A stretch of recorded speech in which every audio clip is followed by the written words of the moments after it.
Ya, kalau kita bicara soal momentum pengumuman capres oleh P3 ini nampaknya juga berdekatan ya Pak dengan pengumuman Ganjar sebagai capres oleh PDIP Perjuangan. Nah, Hasto Kristianto juga kemarin sudah menyebutkan akan ada dukungan yang disampaikan oleh partai lain terhadap Ganjar. Apakah dengan ini Pak terlihat adanya kedekatan antara P3 dan juga PDIP? Apakah P3 ini akan merapat ke PDIP? Iya, jadi menurut saya apa yang disampaikan oleh P3, putusan rapat pimpinan P3 yang memutuskan Ganjar sebagai capres, jadi hanya sekedar formalitas hubungan yang selama ini muncul ya antara PDIP dan P3. Jadi kita tidak kaget gitu ya. Justru yang kita ingin diskusikan adalah apa implikasinya, implikasi terkait dengan dukungan tersebut. Salah satunya adalah KIB, Koalisi Indonesia Bersatu.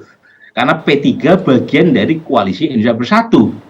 Nah, kalau kemudian P3 sudah memutuskan Ganjar sebagai capresnya, pertanyaannya apakah ini sebagai bentuk keluarnya ya P3 dari Koalisi Indonesia Bersatu atau tidak?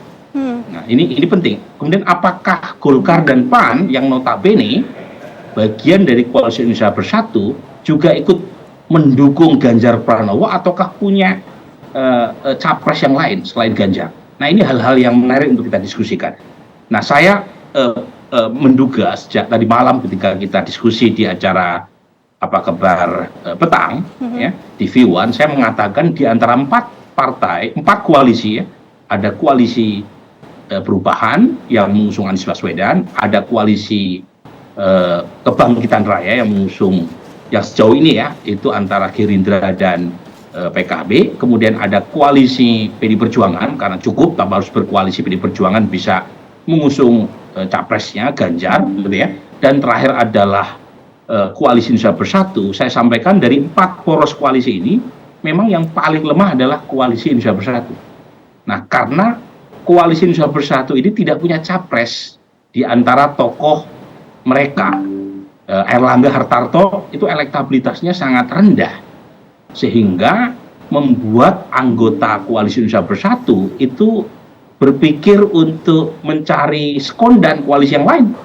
Nah, salah satunya dibuktikan oleh hari ini, ya, eksperimen P3 untuk mengusung capres di luar dari kesepakatan atau sebelum kesepakatan itu diambil oleh Golkar, PAN, dan P3. Dan sebelumnya juga PAN misalnya dalam acara Rakornas di Semarang juga sempat menyebut Ganjar Erik ya, sebagai capres-cawapres yang diusung. Jadi lagi-lagi Koalisi Indonesia Bersatu itu kemungkinan pecah ya, layu sebelum berkembang. Karena lagi-lagi mereka tidak punya capres yang punya elektabilitas kuat dan masing-masing anggotanya berpikir untuk mencari koalisi bersama capres lain yang dianggap punya potensi menang. Oke, baik Mas Burhan, kita masih akan melanjutkan dialog kita mengenai penetapan capres Ganjar dari Partai Persatuan Pembangunan, tapi Breaking News TV One jeda terlebih dahulu pemirsa, kami kembali sesaat lagi.